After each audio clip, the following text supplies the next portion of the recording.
전화 만나보죠. 안녕하세요. 예, 안녕하십니까. 네, 경주 지역의 콜택시 서비스인 첨성대콜과 신라콜이 오는 5월 1일부터 통합하기로 했다고요? 예, 그렇습니다. 지난 22일 날 경주시청 대회의실에서 개인택시, 법인택시 또 경주시 관계자들 참석한 가운데 업무 협약을 했었는데요. 이번 업무 협약에 따라서 경주시에서는 경주 콜센터 사무실 보수, 또 차량 갓, 또 랩핑 교체 이런 디자인 변경 예산을 지원을 하게 되고, 개인택시 지부에서는 기존의 통합 자신들이 쓰던 사무실을 통합 경주 콜센터 사무실로 이렇게 내놓게 됩니다. 그리고 경주 개인택시 또 법인택시에서는 이 경주 콜 운영을 위한 친절한 서비스라든가 또 서비스 수준 향상, 운수 종사자 관리, 통합 콜센터 운영 이런 것들을 담당하는 그런 역할 분담을 하게 됩니다. 네. 그러면 이 두 개 브랜드가 통합한 이유가 뭐였습니까?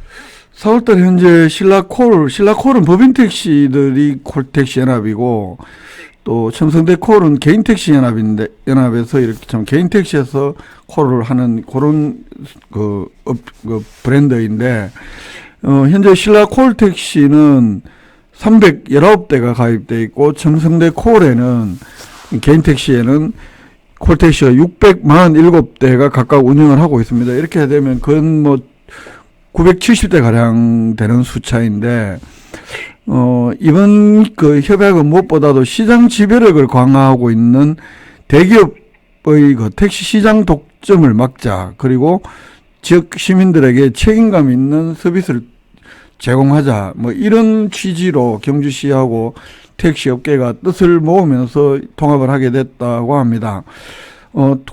이 통합 운영으로 운영비 절감이 가능해지고, 또 아무래도 콜택시 대수가 많으면 시민들의 택시 이용을 하는데 편의가 크게 증진될 것으로 기대가 됩니다. 물론 경주시에서는 지역 택시 산업 발전이라든가 또 시민들의 교통복지 향상을 위해서 이번 일을 기점으로 더욱 노력하겠다 이런 입장 밝히고도 있습니다.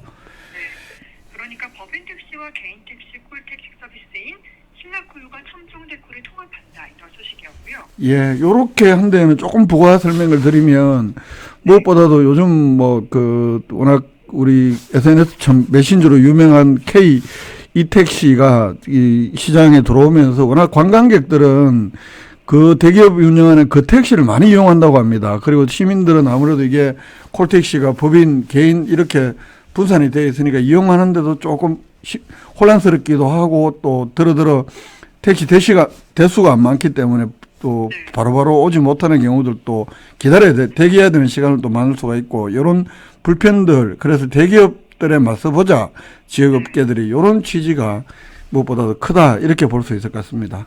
네, 잘 운영되길 바라고요. 다음은 경주교육지원청이 2024년 장애학생 인권지원단 발대식을 가졌다는 소식이네요. 예, 그렇습니다. 2024학년도 경주교육지원청 장애학생 인권지원단이 지난 17일 날 발대식을 가졌습니다. 그리고 올해 첫 회의도 이 경희학교 연수실에서 열었는데요.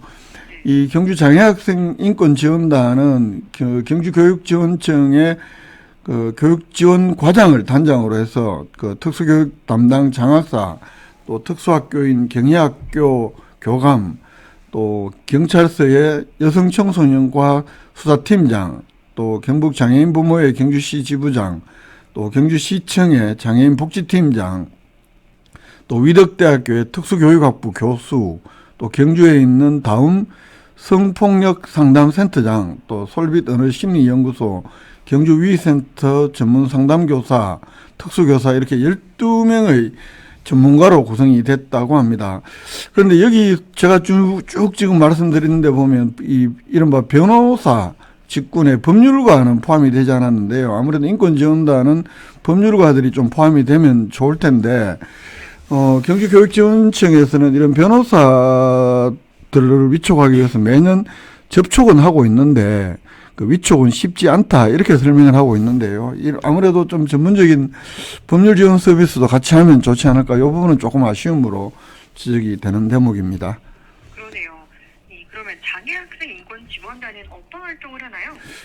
매월 한 차례 이상 학교를 방문해서 정기 현장 지원을 하고 또 장애학생 관련해서 인권 침해 사안이 발생할 경우에는 특별 현장 지원을 통해서 유관기관과 연계한 학생, 가정, 학교를 이렇게 함께 지원하는 그런 역할을 한다고 합니다. 그리고 학교 관계자와의 협의를 통해서 장애학생 및 가족 심리 상담 지원, 일반 학교 통합학급 장애 학생의 장애 이해 교육과 같은 이런 학생 맞춤형 현장 지원도 한다고 하고요. 그리고 올해 첫 회의니까 올해 회의에서는 이 장애학생 인권지원단의 역할이나 운영 방안, 그리고 학교 폭력 및 성폭력 위험에 노출된 학생들의 관리 및 지원 방안이라든가 이런 학생들을 대상으로 한 성교육이나 또 심리 상담 지원 방안, 정기 현장 지원 일정 이런 것들을 협의했다고 하는데 앞으로도 좀 지속적이고 장기적인 지원을 통해서 학교 현장에서 장애 학생들의 인권 보호라든가 인권 침해 예방 이런 것들이 실질적으로 이루어질 수 있도록 노력하겠다 이런 입장입니다. 네, 지난 21일 장애인의 날이었는데 이렇게 장애를 가진 학생들도 비장애 학생들과 동등한 환경에서 교육을 받을 수 있도록 인권 지원단이 많은 역할을 해주길 바라고요. 또 다음은 원산 소재 지역 대학생 연합 기숙사인 재경학생관이 최근 착공했다고요. 예, 그렇습니다. 지난 17일 날 서울 용산구에 있는 건립부지 현장에서 열렸는데 이 원전 소재 지역 출신 학생들 중에서 서울 지역의 대학에 다니는 이런 학생들을 위한 연합기숙사를 짓기 위한 착공식이 17일 날 열렸다는 이야기입니다. 가칭 재경학사원이라고 이름을 붙였는데 이제 공사를 시작을 했으니까 2026년 3월쯤이면 개관이 가능하다고 합니다. 그러면 2026학년도에 대학에 입학하는 신입생부터 이 연합기숙사에 입주가 가능할 것으로 이렇게 예상이 됩니다. 이 17일 날 열렸던 착공식에는 원전 소재 지자체장들, 그리고 한수원 황교사장, 또 지역 국회의원, 인근의 중앙대학교 또 총장 이런 대학교 관계자들 그리고 교육부 관계자 이렇게 참석을 해서 이 착공을 기념했다고 합니다. 네, 그러면 연합 기숙사는 몇 명을 수용할 수 있나요? 이 건물이 총 부지 면적이 한 3,700평방미터 정도가 되고 지하 3층, 지상 15층에 건축 연면적이 한 12,000평방미터 정도가 된다고 합니다. 그래서 총 299실에 수용 인원은 그러니까 595명이라고 하는데요. 이 가운데 원전 소재 지자체 출신이 500명 들어간다고 합니다.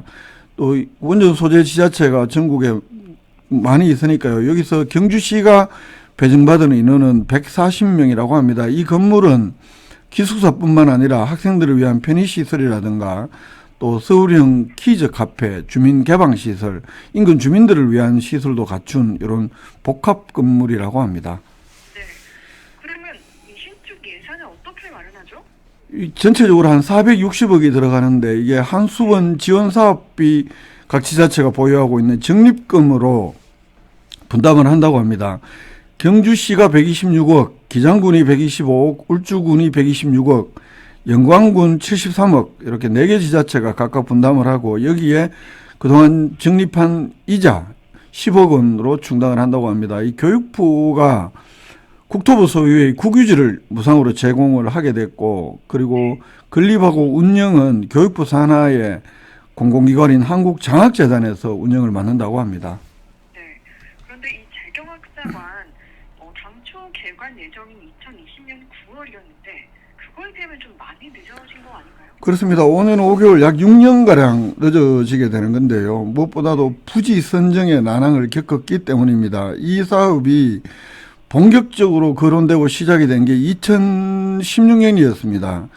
이른바 원전 소재지역 협력 사업으로 말씀드렸다 아까 4개 지자체 대학생들을 위한 기숙사 그러면 주민들의 경제적 부담을 또 들어줄 수 있다 이렇게 추진이 되면서 당시에 교육부총리 한수원 사장 원전 소재 지자체 대표들이 참가한 가운데 업무 협약도 체결했고 그래서 처음 교육부가 제공했던 땅은 서울시 성동구 행당동에 부지를 제공을 했고 그래서 2019년 8월까지 건물 완공, 그리고 2020년 3월 개관, 이런 계획이었는데, 이 행담동 부지가 주민 민원이 부닥치면서 차질을 빚기 시작했고, 그래서 여러 장소를 전전하던 끝에 2021년 6월에 갔어야 지금의 부지로 최종 확정이 됐고, 그 이후에 또 서울시의 여러 가지 도시관리 계획 결정 절차 이런 것들이 시간이 걸리면서 전체적으로 한 6년 정도 개관 일정이 늦어진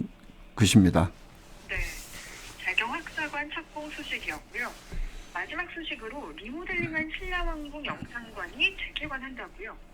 예, 그렇습니다. 신라왕궁 영상관은 신라 때 경주 왕궁 모습을 영상으로 구현한 곳인데, 월성 인근의 옛날의 인왕파출소를 리모델링해서 2013년 5월 달에 개관을 했습니다만, 그동안에 시설, 리모델링이 안 이루어지다가 이번에 4억 2천만 원 들여서 작년 10월부터 영상 제작도 하고, 여러 가지 또 시설 개보수 공사를 해서 기존에 밋밋했던 단면 영상 장치를 세계면에서 볼 수 있는 것으로 변화도 시키고 여러 가지 콘텐츠도 보강을 해서 이번에 5월 1일 날 재개관한다고 하는데요. 1년 내내 연중 무휴이고 운영 시간은 오전 9시부터 오후 8시까지 누구나 입장료 없이 무료로 관람할 수가 있습니다. 네, 경제 소식 김종득 기자와 함께했습니다. 고맙습니다. 예, 고맙습니다.